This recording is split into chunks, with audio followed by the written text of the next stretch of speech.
Sobat Cisa, Assalamualaikum warahmatullahi wabarakatuh. Shalom, Om Swastiastu, Namo Buddhaya, Salam Kebajikan. Apa kabar Sobat Cisa hari ini? Mudah-mudahan baik-baik aja ya.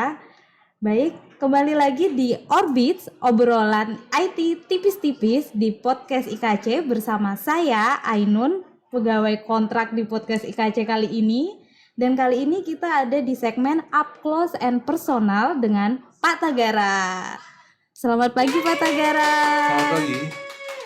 Mohon izin Pak, mungkin bisa memperkenalkan diri secara singkat terlebih dahulu. Oh iya, selamat pagi teman-teman sekalian. Perkenalkan, nama saya Tagara Primadista, lengkapnya. Saya pegawai di Direktorat IKC sejak 16 tahun yang lalu ya, kalau nggak salah gitu. Jadi sejak masuk di IKC gitu. Oke, mungkin begitu perkenalan singkat dari saya. Kembalikan. Oke, terima kasih Pak. Baik, kita lanjut ke pertanyaannya aja ya Pak ya. Di sini apa posisi Bapak dalam organisasi? Oke, ya sebenarnya kalau dibilang posisi saat ini, jadi IKC itu kan ada beberapa subdit ya Mbak. Jadi pertama ada subdit perencanaan, kemudian ada subdit pengembangan aplikasi, subdit keamanan informasi dan operasional, dan yang terakhir kita ada subdit pengelolaan data begitu. Nah, kalau saya sendiri saat ini berada di subdit perencanaan, kita menyebutnya subdit SPSI. Dulu pertama kali saya masuk IKC itu di subdit, kalau sekarang namanya PSI atau pengembangan sistem informasi. Kemudian ada subdit baru di pengembangan keamanan informasi dan manajemen layanan. Saya di situ, kemudian terakhir sekarang saya pindah lagi ke subdit perencanaan. Jadi dari 4 subdit saya sudah ada di 3 subdit sampai saat ini. Wow, luar biasa. Hampir menjelajahi semua subdit ya Pak ya. Ya, begitulah. Kalau begitu, bagaimana lingkup kerja dan tugas atau tanggung jawab Bapak saat ini? Jadi kalau posisi saat ini saya di subdit perencanaan. Jadi memang kalau subdit perencanaan itu sebenarnya fungsi utamanya adalah berkomunikasi dengan para user kita. User kita maksudnya itu para eselon 2 di bea cukai begitu. Jadi subdit perencanaan itu dia harus menjadi jembatan antara proses bisnis dengan IT sendiri gitu. Jadi memang diharapkan teman-teman yang ada di subdit perencanaan itu benar-benar paham mengenai proses bisnis dan bisa menerjemahkannya menjadi dokumen-dokumen atau melit juga untuk kegiatan-kegiatan terkait dengan pengembangan perancangan sistem informasi. Wah, keren banget ini Pak. Kalau begitu, tadi kan sudah disebutkan kalau Bapak sudah di IKC selama 16 tahun ya Pak ya? Ya. Nah, apa motivasi kerjanya Pak selama ini? Kalau saya sendiri sih melihat bahwasanya Direktorat IKC itu unit yang sangat menarik ya Mbak. Jadi menariknya begini, Direktorat IKC itu adalah bisa dibilang kalau saat ini semua yang kita punya, semua prosedur, semua regulasi, itu pasti ujungnya di sistem begitu. Kan keadaan seperti itu ya, kalau saat ini kan semua juga pasti ada sistemnya begitu, ada otomasinya. Jadi itu sesuatu hal yang sangat menarik gitu, karena sebenarnya ketika kita di IKC, kita bisa punya pandangan yang lebih luas daripada masing-masing direktorat begitu. Kalau mungkin saya di direktorat ini saya hanya akan mengerti hal terkait dengan teknis kepabeanan begitu ya. Tapi kan kalau kita di IKC dan kemudian kita sudah berputar-putar ya di beberapa proyek begitu, kita akan melihat bahwasanya sebenarnya bagaimana sih proses bisnis secara utuh gitu di custom atau di kita di bea cukai itu keseluruhannya gitu. Itu yang membuat saya merasa tertarik gitu ya sampai saat ini ya, mungkin 16 tahun juga sebetulnya belum bosan juga di IKC gitu, karena selalu ada hal yang baru gitu. Seperti mungkin Mbak ketahui bahwasanya mungkin tiap 2 bulan sekali itu pasti ada regulasi baru. Kita pasti punya PMK baru, perizinan baru begitu, dan kita selalu custom itu selalu leading edge gitu ya. Jadi kita selalu ada sesuatu. Kemenkeu itu pasti leading edge. Custom itu selalu yang leading edge di Kemenkeu juga.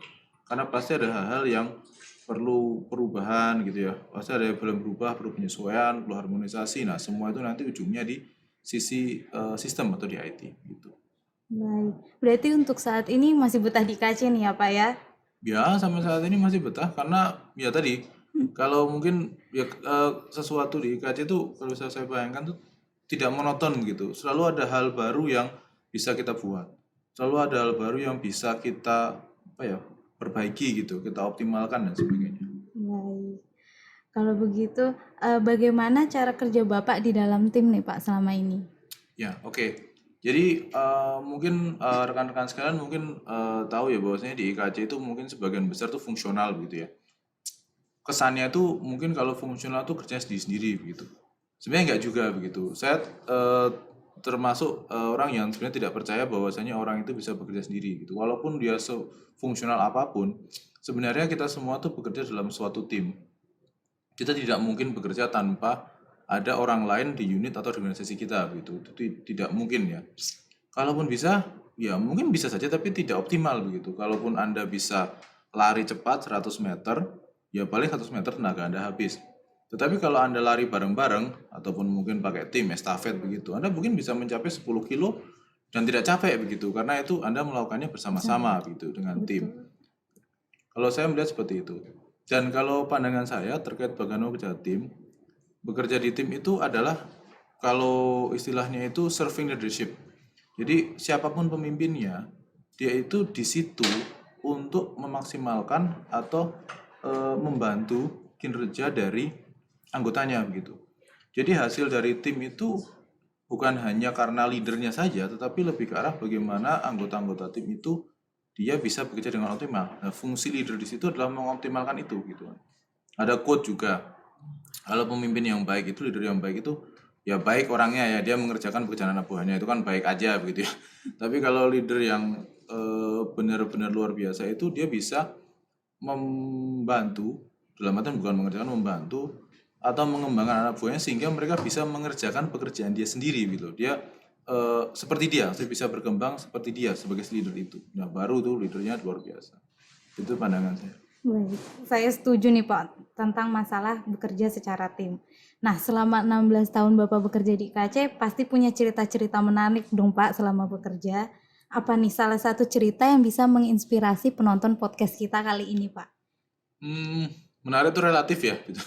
Cuma kebetulan karena saya kebetulan mendapat beberapa apa namanya kesempatan ya mengikuti kegiatan sebagai delegasi Indonesia begitu. Itu mungkin menurut saya beberapa hal yang saat ini mungkin kalau cukup menarik begitu karena eh, kalau kita lihat sekarang pertanyaannya dilihat dari IT apakah IT itu katakanlah perlu ya sampai istilahnya keluar gitu ya.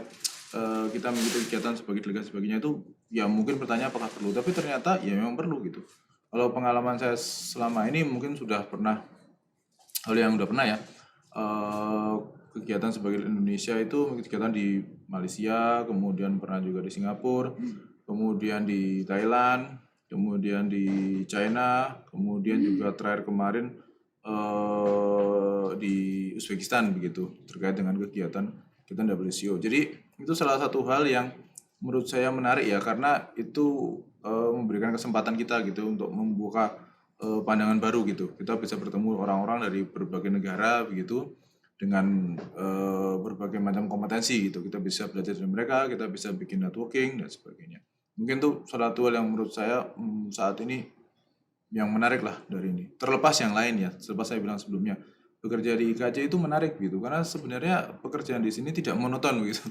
Pasti ada satu hal baru yang perlu kita optimalkan, bisa ketemu. Ada hal baru, ada masalah baru gitu yang perlu kita selesaikan tuh setiap hari itu pasti ada sesuatu yang menarik gitu. Jadi saya tidak merasa kalau pandangan saya tuh bekerja di IKJ itu tidak monoton dan membosankan begitu. Wah, menarik sekali nih Sobat Ceisa. Ternyata jam terbangnya Pak Tek itu udah tinggi banget nih, udah ke negara mana-mana aja. Nah, sekarang kalau role model nih Pak, role model dalam bekerja atau dalam hidup, apakah Bapak punya dan kenapa Bapak menjadikan beliau sebagai role model hidup Bapak? Role model ya? Ya sebenarnya mungkin ada beberapa ya, tapi kalau saya pribadi sih yang role model saya yang menurut saya paling signifikan itu ya ibu saya begitu. Nggak usah jauh-jauh ya Mas ya.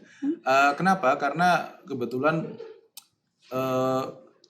bapak sama ibu saya itu mereka dari mulai saya kecil gitu long distance begitu. Jadi saya dibesarkan oleh ibu saya gitu ya, realistically gitu. Paling ya karena itu jarak jauh ya saya ketemu dengan ayah itu apa namanya tidak terlalu sering gitu. Tapi kalau dengan ibu, ya ibu saya yang membesarkan saya dan dia juga posisinya bekerja begitu. Jadi ibu saya bekerja, dia punya karir. Terakhir beliau itu eselon 2 di daerah ya, bukan di pusat, jadi beda ya.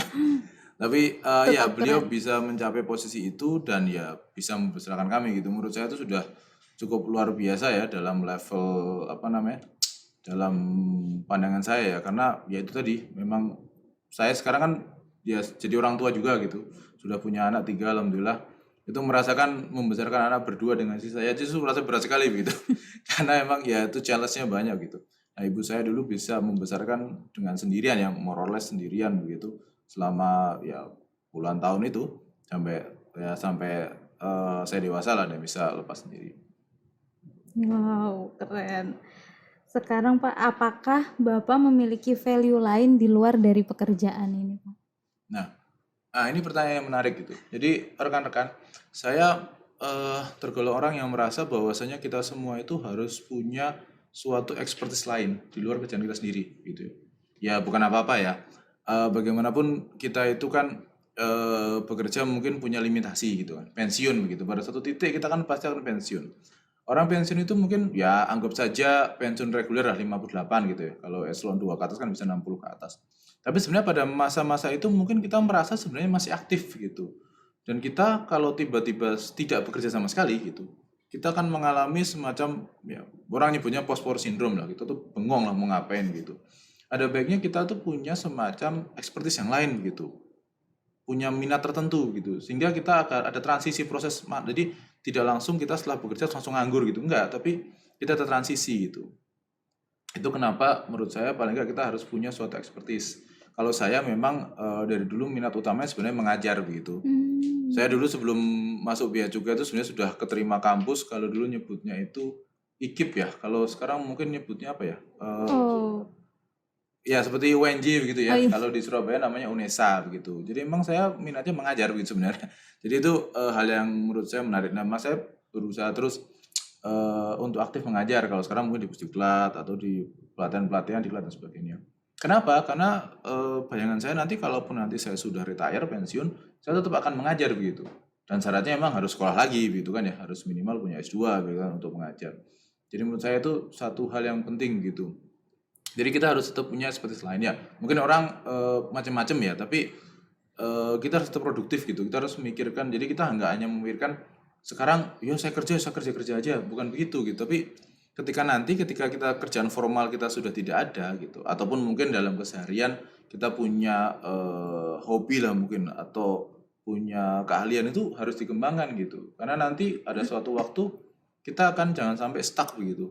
Nah, nanti kalau udah kita merasa sudah memang waktunya kita udah siap benar-benar pensiun, retire fully ya nggak apa-apa. Tapi jangan sampai kita ada posisi benar-benar. Karena rata-rata orang pada umur 58, 60 itu kan masih merasa lah masih bisa lah gitu, masih produktif gitu sampai 65. Mungkin kalau udah mau 70 ya sudah mungkin. Tapi pada masa-masa itu kita tetap perlu untuk apa namanya punya suatu keahlian lain gitu. Nah, kebetulan kalau terkait masalah mungkin tadi ya expertise itu, saya juga kemarin ada apa namanya akreditasi internasional. Jadi dari World Customs Organization, World Customs Organization mereka nyebutnya Technical and Operational Advisory Expert gitu, WC Expert itu berbagai macam bidang. Kalau di Indonesia itu ada saat ini kalau nggak salah 6 orang dalam bidang yang berbeda. Saya salah satunya. Kalau saya bidangnya di single window environment gitu. Jadi expertise itu nanti akan diutilisasi oleh WCO untuk memberikan mission di berbagai negara anggota. Ya salah satu kemarin yang di Uzbekistan itu salah satu bagian dari mission terkait dengan WCO expert dalam konteks single window. Oh, baik. Terkait value Bapak yang mengajar tadi, apakah Bapak pernah mendapatkan penghargaan, Pak? Oh, sebenarnya kalau mengajar sih kayaknya itu ya. Kalau di Indonesia kayak ngajar tuh nggak ada penghargaannya ya. Joke aside, tapi bukan begitu. Maksudnya itu kan suatu hal yang dianggap, oh ngajar itu hal yang biasa gitu Biasa. ya gitu. Padahal sebenarnya kita juga perlu melihat bahwasanya kan ya tadi ya mungkin kalau bahasa apa istilahnya itu kan guru itu kan pahlawan tanpa tanda jasa begitu ya. Betul. Jadi memang nggak ada penghargaannya sih. Cuma kalau penghargaan mungkin tidak ya, tapi saya lebih merasa bahwasanya itu suatu hal yang apa ya?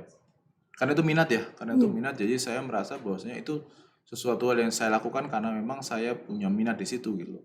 Kalau masalah ada semacam reward itu hal lain tapi bukan hal yang utama gitu. Tapi saya berarti merasa bahwasanya itu suatu hal yang perlu saya lakukan. Karena kalau Anda pengen tetap update gitu ya, Anda harus belajar. Cara belajar yang paling mudah itu ketika Anda mengajar. Kenapa? Karena kalau Anda mengajar, berarti Anda paham apa yang Anda pelajari tadi. Terus Anda mempelajari hal baru, gitu kan ya. betul. Hal baru itu Anda ajarkan. Kalau Anda sudah bisa mengajarkan hal itu, berarti Anda memang sudah paham begitu. Dan knowledge itu akan melekat terus, tidak akan hilang. Ya mungkin sampai 10-15 tahun lagi Anda tetap ingat, karena Anda sudah pernah mengajarkan materi itu gitu. Kalau kita hanya belajar, ya itu hanya untuk kita sendiri. Dan mungkin kita akan, ya mungkin bisa ingat, bisa enggak. Tapi kalau Anda sudah mengajarkan itu ke orang lain, Anda pasti akan ingat seterusnya gitu. Saya setuju Pak dengan Bapak ini. Karena juga saya merasakan kalau selama ini juga saya di IKC itu kerja belajar dari orang lain dan mengajarkan orang lain, jadi saya juga bisa melakukannya sendiri, jadi paham juga gitu. Terus yang berikutnya nih Pak, bayangan Bapak terhadap proyeksi IKC 5 tahun ke depan itu kira-kira Oke. bagaimana Pak? 5 tahun ke depan ya. Jadi dari pandangan saya ketika dulu pertama kali join IKJ 2006 sampai sekarang, menurut saya sih sudah banyak hal yang berubah ya dibandingkan dulu. Kalau saat ini mungkin kalau dari sisi organisasi kita sekarang jauh lebih besar gitu ya. Secara SDM IKJ itu sudah jauh lebih besar. Sekarang mungkin sudah 200 orang lebih ya. Dulu kalau waktu saya pertama kali masuk tuh kalau nggak salah jumlah orangnya itu mungkin nggak nyampe 50 kalau nggak salah. Sedikit sekali gitu. Jadi semua orang kenal begitu. Kalau sekarang saya ditanya semua orang kasih saya pasti nggak kenal begitu. Kalau dulu pasti kenal gitu karena jumlahnya cukup sedikit begitu. Tapi itu merefleksikan bahwasanya kebutuhan organisasi memang semakin besar begitu. Jadi kemudian kalau dulu itu mungkin ya cara pengembangan aplikasi dan sebagainya itu masih sifatnya ya belum terstandarisasi begitu. Kalau sekarang kan sudah jauh terstandarisasi begitu. Nah harapannya ya dalam 5 tahun ke depan pasti posisi IKJ itu akan lebih apa ya kita menyebutnya lebih substansial begitu gitu. Karena yang pertama ya pasti ya semua hal tadi sampaikan sebelumnya semua hal itu kan pasti ujung-ujungnya mau regulasi mau propis itu kan pasti ujung-ujungnya di sistem gitu ya. Tapi bukan hanya itu gitu. Secara posisi kita di IKC kita bukan hanya mentranslate apa yang diinginkan bisnis kemudian itu menjadi suatu sistem gitu. Bukan seperti itu aja. Tapi kita harus bisa memberikan solusi gitu.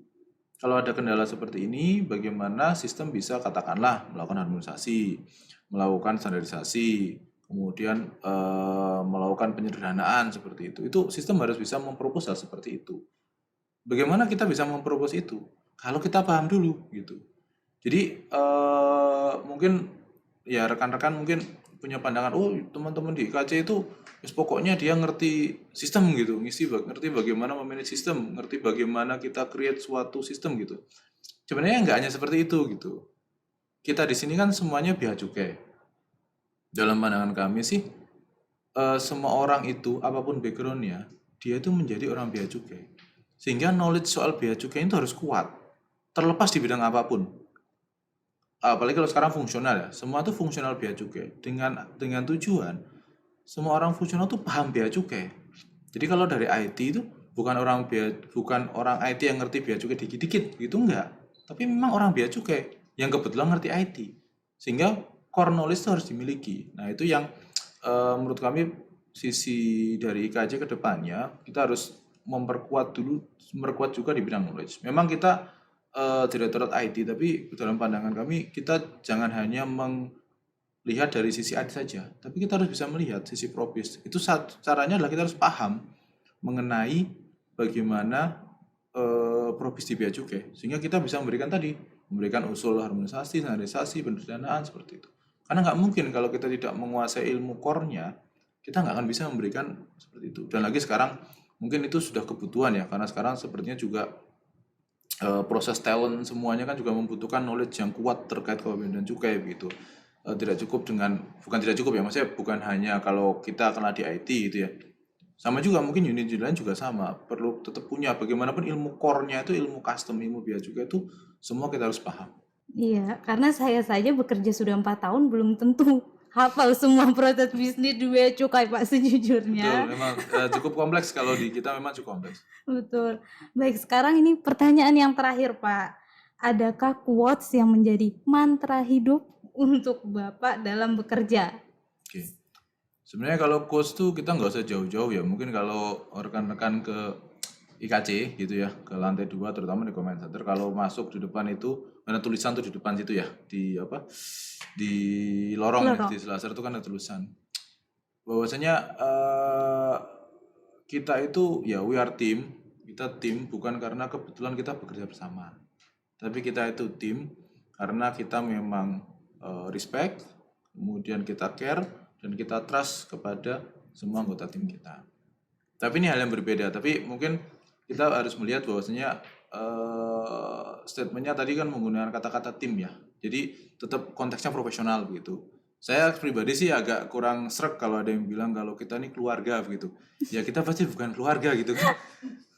Tapi kita tidak bisa bilang, oh kita tim keluarga gitu. Enggak seperti itu. Kan saya enggak seperti itu. Karena kita sebenarnya adalah suatu komunitas gitu ya. Kita memang di sini kebetulan sama-sama satu skep gitu ya. Tapi kan bukan karena itu. Tapi karena kita punya value yang sama, nilai-nilai Kementerian Keuangan. Poinnya di situ. Kita punya value-value nilai keuangan. Yang salah satunya adalah meliputi tadi kita punya trust, kita punya respect, kita punya care gitu. Tapi tetap secara profesional begitu ya. Kalau saya keluarga, mas saya nggak usah kerja, ini perusahaan bapak saya begitu kan. Tapi bukan seperti itu ya. Oh, betul Ya, betul jadi ya. maksudnya kita harus melihat dalam Masuk. konteksnya sendiri ya. Maksudnya kita di sini itu memang kita suatu institusi atau kita suatu tim komunitas yang punya value yang sama. Atau dinilai Kementerian Keuangan. Poin utama di situ.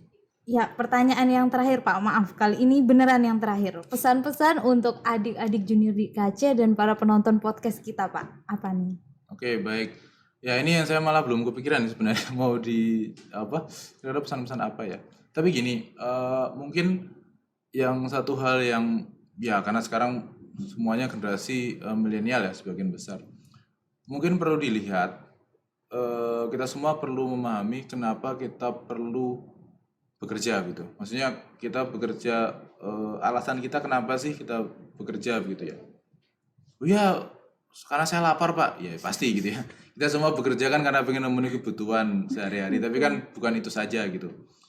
Alasannya kenapa kita semangat bekerja gitu. Kalau dibandingkan dengan di swasta gitu, mungkin itu hal kita perlu melihat secara berbeda. Kalau di swasta memang kita bekerja untuk suatu korporasi yang bisa dibilang ya yang paling kaya pasti bosnya kan ya, atau shareholder begitu.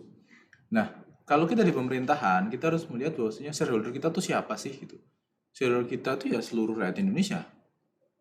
Kita bekerja di pemerintahan itu bukan untuk suatu orang pribadi atau kepentingan seorang pribadi, tapi memang kita kerja di pemerintahan itu, public sector, itu emang untuk ya kalau bahasa gampangnya ya kesejahteraan rakyat Indonesia begitulah. Itu yang perlu kita lihat. Jadi saya merasa apa ya miris gitu loh kalau ada orang yang di pemerintahan tapi kok bekerja mungkin tidak semangat ya. Apalagi kalau ini mungkin dalam konteks di sini kita melihat yang jadi market dari podcast ini kan Kementerian Keuangan lah atau mungkin di Bea Cukai begitu. Kita di Kementerian Keuangan dan Bea Cukai itu terus umumnya Kementerian Keuangan itu saya tidak melihat alasan kenapa orang itu tidak bersemangat begitu ya. Ya, dalam kondisi orang bekerja kita harusnya bersemangat gitu. Karena kita punya goal yang lebih besar daripada hanya diri kita sendiri. Kita punya goal, tujuannya adalah untuk tadi mensejahterakan bangsa Indonesia, gitu kan? Apalagi kalau kita di custom lah, penerimaan, pengawasan itu kan hal-hal yang sifatnya fasilitasi perdagangan begitu, atau fasilitasi industri begitu. Itu kan yang lebih besar gitu. Jadi mungkin ya saya mungkin klise aja sih ya kita kesan pesannya gitu. Ya kita harus semangat begitu bekerja dan melakukan yang terbaik. Semangatnya kenapa? Ya karena kita di sini bekerja bukan hanya untuk kepentingan pribadi kita ataupun kepentingan atasan kita ataupun kepentingan orang tertentu, tidak. Itu untuk kepentingan keseluruhan lah ya rakyat Indonesia dalam bentuk kita bekerja sebagai pegawai di Kementerian Keuangan ataupun di Bea Cukai. Mungkin seperti itu Mbak. Baik, terima kasih Pak. Terima kasih Pak Tagara untuk waktunya dan obrolan-obrolan serunya kali ini. Baik, terima kasih kepada Sobat Cesa yang sudah menyaksikan podcast kita kali ini bersama Pak Tagara. Dan jangan lupa untuk like, komen, dan subscribe di YouTube kita, Direktorat Informasi Kepabeanan dan Cukai.